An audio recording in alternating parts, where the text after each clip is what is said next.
The Falcons are one of the more polarizing teams in the NFL because their strengths are about as strong as anybody's in the NFL, but their weaknesses are also super glaring. So, with that mixed with them playing in the weak NFC and a weak NFC South, they could be a sneaky playoff team or they could be bottom feeders once again.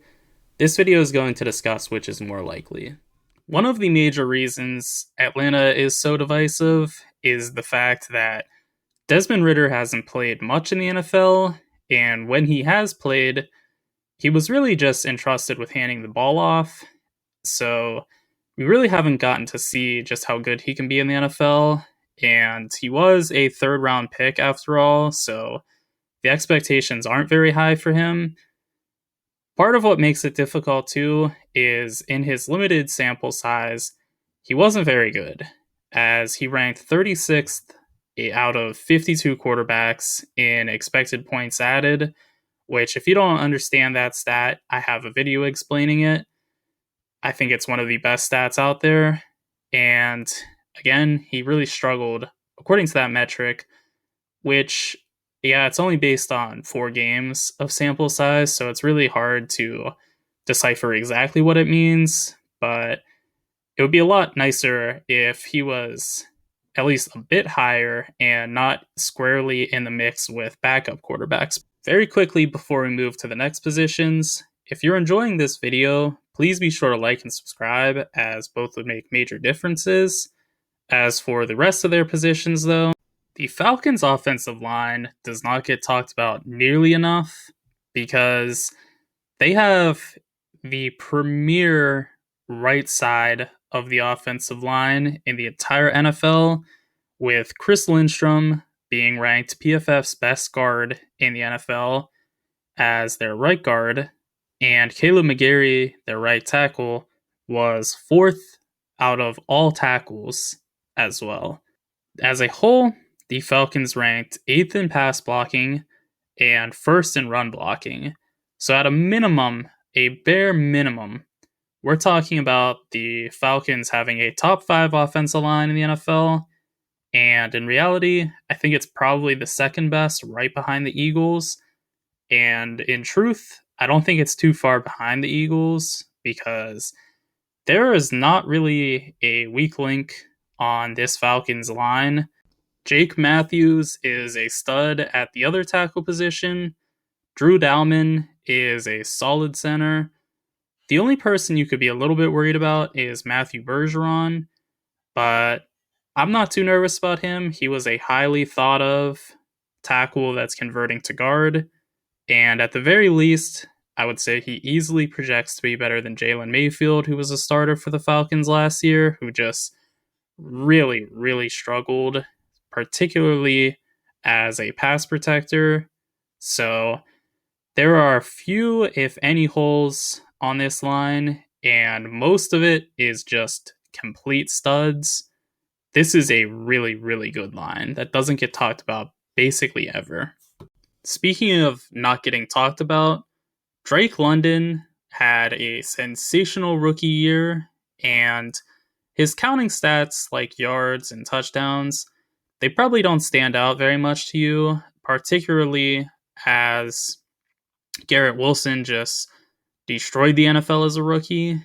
But London was dealing with almost as bad of a quarterback play as Wilson was, and a passing offense that was just completely anemic. Drake London has all the potential in the world. He is huge at 6'4", and he runs smooth routes and has great hands. He is a really good building block to have moving forward. Oh, and they also have Kyle Pitts, who is probably the best prospect at tight end, at least in the past 10 years. So there are 2 foundational building blocks for Ridder to work with. And also they have Bijan Robinson, who is, yeah, it's comical really, the best running back prospect in at least the past 5 years. So there is a ton of talent to work with. The supporting cast leaves a lot to be desired. Matt Collins should be at best a number 3. He's going to be their number 2. Scotty Miller should be a number 4. He's their 3rd. But when you have Drake London and Kyle Pitts, I don't really care too much what the rest of the offense looks like, and Bijan Robinson is no slouch. He can really get it done in the passing game, in addition to just being a ridiculous runner as well. It doesn't stop there either, as they have the running back and tight end position on complete lock, as Tyler Algier ran for over 1,000 yards last season, and he also averaged about 5 yards per carry, which are both inflated by running behind that exceptional offensive line, but still, not just anybody is going to get those types of numbers.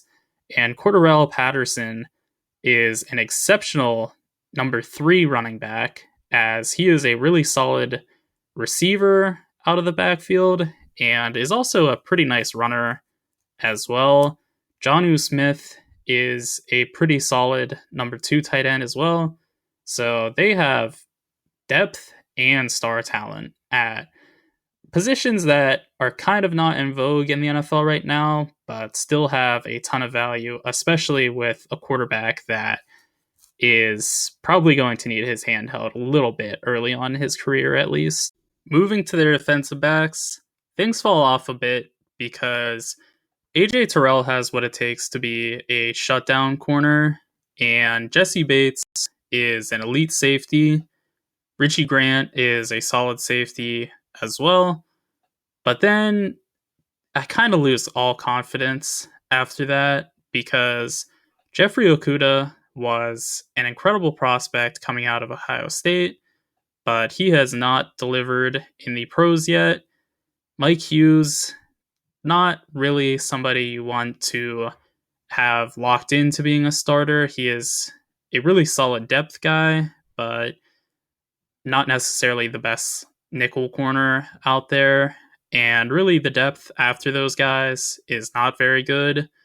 So you're expecting a lot from Jeffrey Okudah, which is something that would have me pretty nervous if I were a Falcons fan. The defensive line for the Falcons is kind of all over the place because I really like their interior defensive line, with Grady Jarrett still being a rock star as a really good pressure getter on the interior. Calais Campbell wears 93 to represent how old he is, but he's also a really good player in the run game and as a pass rusher still. David Onyemata, he can get some pressure as well. Taquan Graham is a good run defender, so they have a ton of talent on the interior, and they're really balanced with their skill set, so that's excellent to see.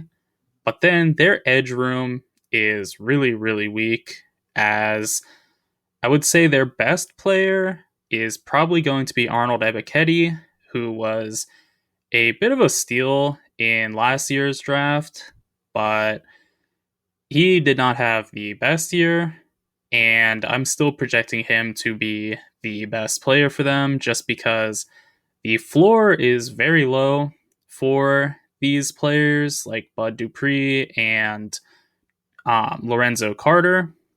And I would say their ceiling is also pretty low because Dupree in particular has really only had probably one above average year in his career, and that was with the Steelers several years ago, with TJ Watt taking up a lot of the attention and Cam Hayward also being the primary focus for the offensive line. So Dupree is not going to be a real sack getter, which is what you would want ideally from him. He didn't sign a huge contract, but they brought him in to bring in some sort of pressure, and I just don't really see it with him.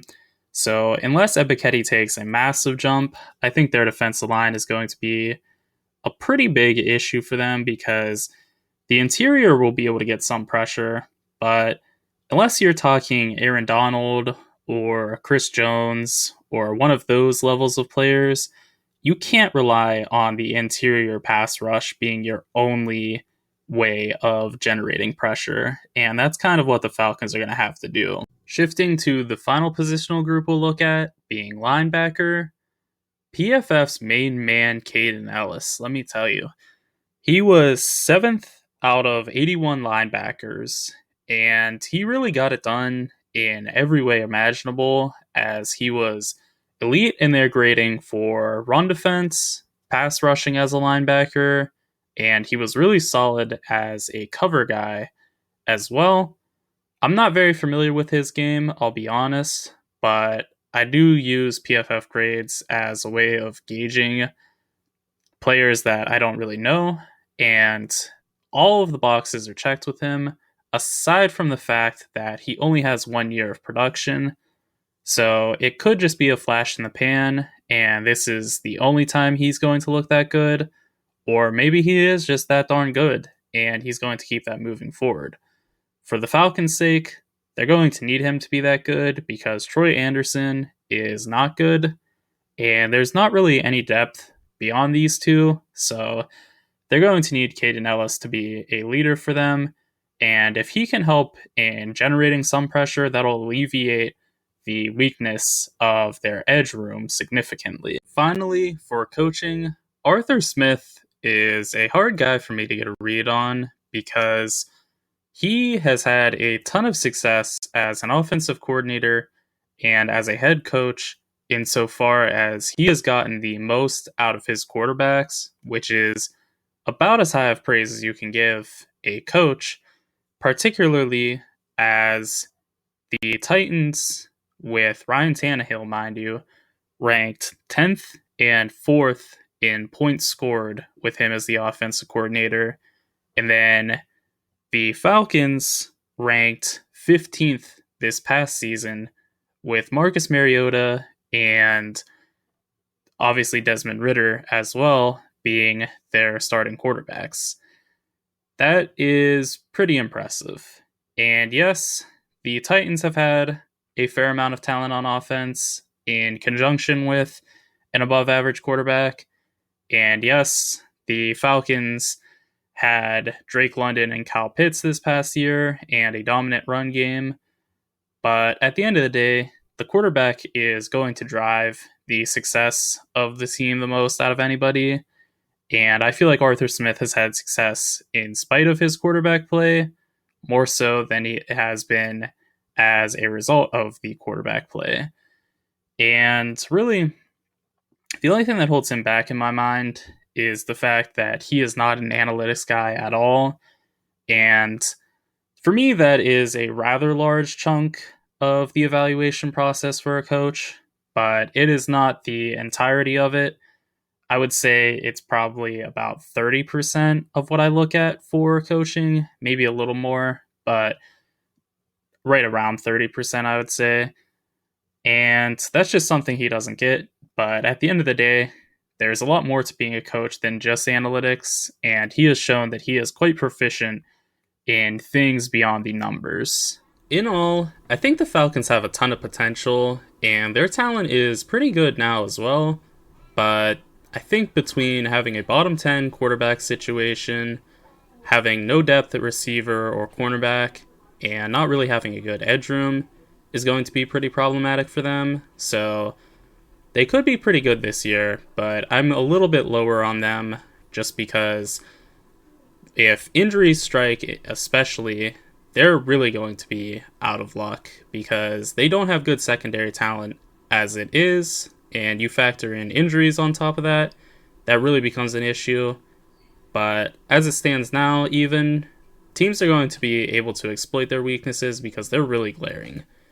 Those are my thoughts on the Falcons, though. Be sure to let me know what yours are. And also be sure to like and subscribe if you haven't already, as I'm going to be pushing out a ton of NFL and NBA content.